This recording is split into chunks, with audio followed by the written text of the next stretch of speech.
Heads up, we are about to get a little controversial in this video. I'm going to convince you to stop worrying and spending so much time on finding the perfect keywords and tags for your YouTube videos. And why keywords and tags aren't really what's going to make your YouTube channel successful. And hold on, before you say, no, I'm going to show you proof why this process that I'm going to share with you works and why the old way of ranking your YouTube videos is so last year or a few years ago. Let's just jump right in the mud here and share why tags and keywords aren't the key to your success here on YouTube. Let's do this example right here. Let's say I upload a 10-minute video of myself singing Justin Bieber, Baby. Babe, babe, babe, oh, like babe, babe. Now, I take that video of myself singing Justin Bieber Baby and I upload it to YouTube. Let's just pretend there's not copyright problems with this video. Once I upload it, I decide to title it How to Grow a YouTube Channel Fast in 2020. I put a thumbnail on it that says the same thing, and all of my tags talk about growing a YouTube channel, how to grow a YouTube channel, grow a YouTube channel. You know the drill. You see, this example shows you people can lie. That's the key here. People can lie about what their video is actually about. So YouTube has found a way to correct this situation. Now, when you upload your video, you know, when it's processing, not only is it uploading, but YouTube's scanning it to actually hear what you're saying in your video. That way, you can't lie in your titles, tags, all that metadata about what your video is actually about. Now, I know most of you do not lie about your video, but this is to explain why all this metadata and tags isn't really the most important part of your YouTube success plan. Let's take another example. Family vloggers. There's lots of them and they grow really fast. Some of these channels have over 1 million subscribers. But if you look at the titles of their video, they're not searchable. Why are they not searchable or keyword optimized? Because they are using other ways that I'm about to show you to get YouTube to promote their videos. They're not using keywords and tags and ranking their videos to get YouTube to put their content out to more people. So how can you, as a brand new YouTube channel or just getting started, do what YouTube wants you to do to get them to promote your video to more people?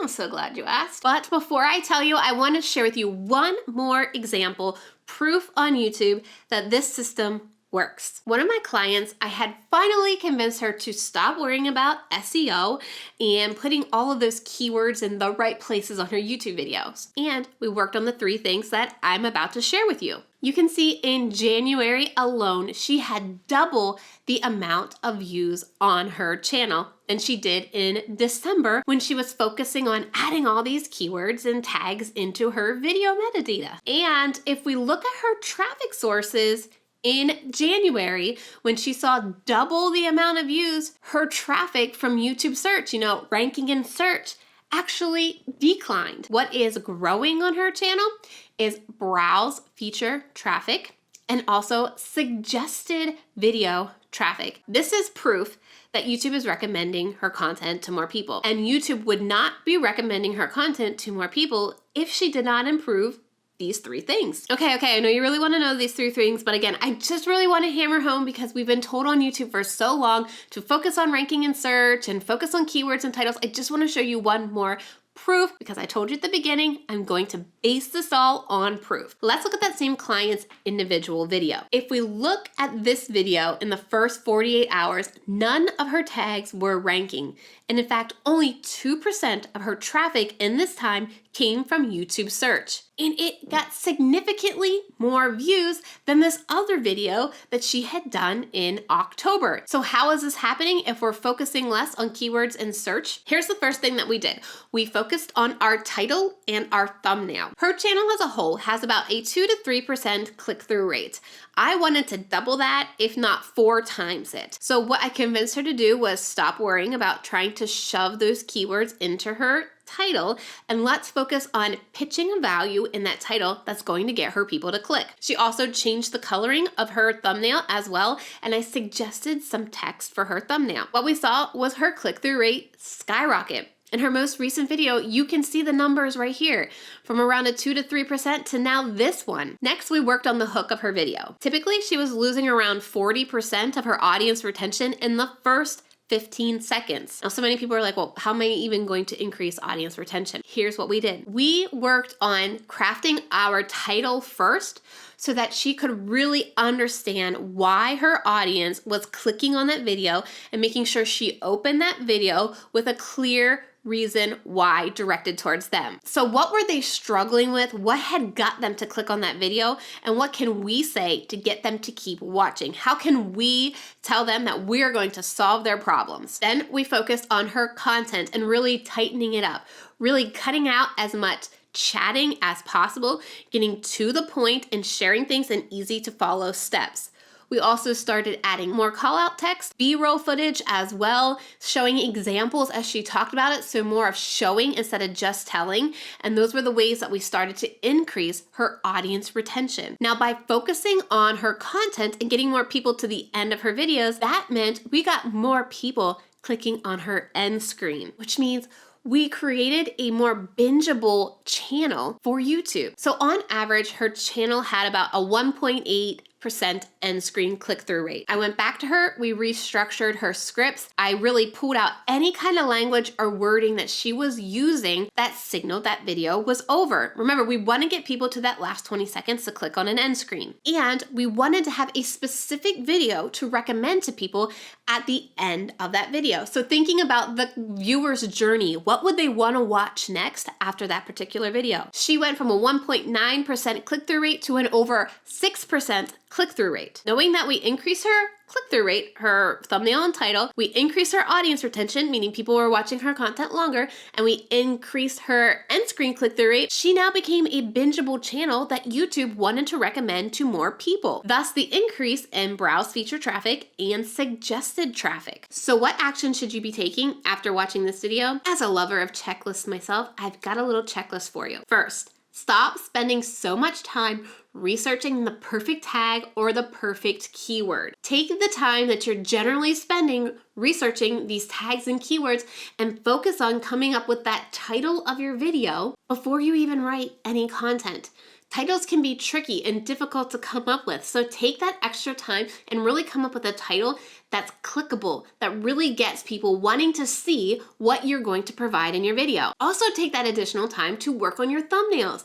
Don't just throw up any graphic and don't just repeat the title of your video in your thumbnail. Really think about coming up with imagery and text that's going to grab your audience attention. Any text that you put on your thumbnail should complement the title of your video. They should not repeat each other. The text in the thumbnail image should help get people's attention, and then the title should get them to want to click on through. Then the third thing that you want to do is really focus on that content, right? Really hone in on knowing what kind of content your audience wants, really getting their attention in that hook, studying your audience retention graph for that first 30 seconds and seeing what are you saying that people aren't staying around for? And look at the good videos too. Which videos are keeping people engaged and watching, and what are you doing in those videos? Repeat those and try not to do the things that you did in the videos with the lower audience retention. Next, find ways to make your videos more engaging. Look, I know you don't have a lot of time maybe to create these videos, but if there's anything that you can do, maybe make a template in your editing software. So for me, I create one template for my clients. We use the same text, the same transitions, and similar GIFs to use throughout the video. So once I create one template for them, it's easier for me to replicate video after video, and it doesn't take me as much time.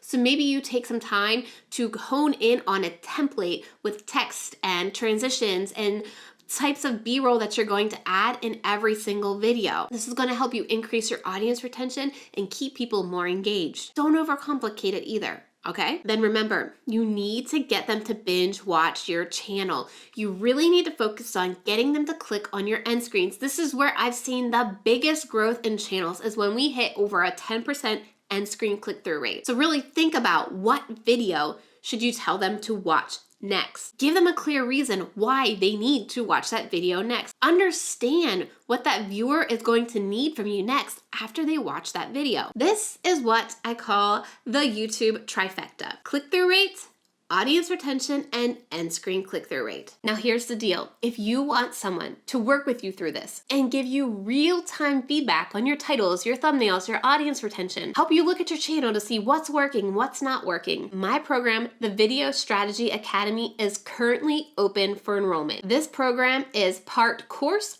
part group coaching. So in the course portion of it, I walk you through every single step that you need to take to increase your YouTube trifecta numbers. I'm talking how to get more views, how to get YouTube recommending your channel, and more importantly, how to grow here on YouTube. Not only do you get access to the course content, you also get access to a private Facebook group where I'm answering your questions every single day. Need help on titles? Need help on thumbnails?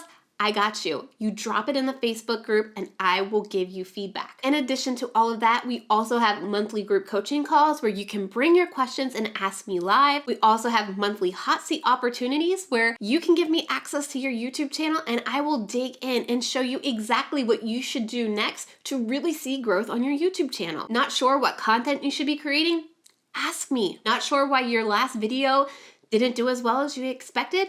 Ask me. Now we just skimmed the top of the iceberg here on what's all included in this program. So I'm gonna leave a link to it down below for you to get all the details on the Video Strategy Academy and how you can enroll before the doors close. And if you have any questions about this program, feel free to reach out to me, email me at trina@trinalittle.com, because I really want you to have success on YouTube. I want you to stop struggling and I want you to reach the goals that you've set for yourself here on YouTube. So don't try to figure it out all on your own. Let me help you. So make sure you click that link on your screen right now to learn more about the Video Strategy Academy and how you can enroll today.